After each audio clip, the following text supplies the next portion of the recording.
મારું નામ બારિયા અજીતભાઈ સનાભાઈ, ગામ ડાભણથી સહજાનંદ ડેરી તરફથી હું હેન્ડલિંગ કરું છું.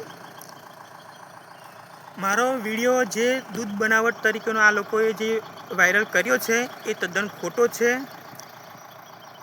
જે ગામ વેડના 3-4 યુવાનોએ જે મળીને આ વિડીયો જે ખોટો બનાવ્યો છે અને વાયરલ કર્યો છે કે તમે કેમિકલ ઉમેરો છો, આમ તેમ કરીને જે વધારે બહુ આગળ પ્રોસેસ કરી છે એ તદ્દન ખોટી છે.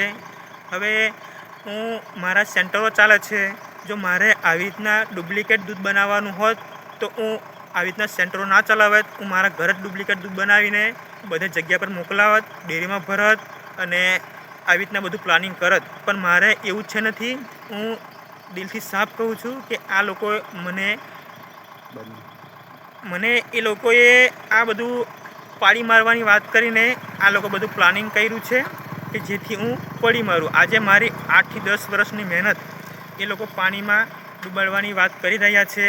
એ લોકોને એવું છે કે અમે આવી રીતના આંદોલન કરીને આવી રીતના ખોટો આક્ષેપ લગાવીને આ ભાઈને અમે નીચે પાડી દઈશું એવું વિચારી રહ્યા છે.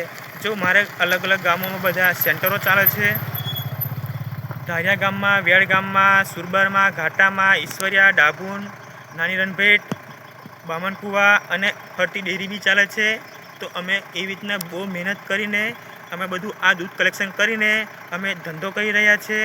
અને અમારું એક ટાઈમ દૂધ અમે સાંજનું દૂધ ડેરીમાં ભરીએ છીએ અને અમારું જે દૂધ બીજું થેલીઓ પેકિંગ કરીને અમે હાલ સપ્લાય કરીએ છીએ. જે અમારી જે 5, 10, 15 થેલી વધીને આવે છે એ અમે છેલ્લે સાંજે કાંઈ સપ્લાય કરી દઈએ છીએ. અને એ થેલી અમે કેનમાં ફોડતા હતા, કેમ કે આખી થેલી અમે સપ્લાય દૂધ ના કરી શકીએ ડેરીમાં, એટલે અમે કેનમાં ફોડીએ છીએ. અને એક થેલીઓ લઈને એ લોકો એવું કહે છે કે તમે આ કેમિકલ ઉમેરો છો. તો મારું એવું કહેવું છે કે આ તદ્દન ખોટો વિડીયો મૂકેલો છે. એ લોકો મીડિયામાં વાયરલ કર્યો છે એટલે તદ્દન ખોટું છે. એટલે કોઈ વધારે ધ્યાનમાં ના લેતા.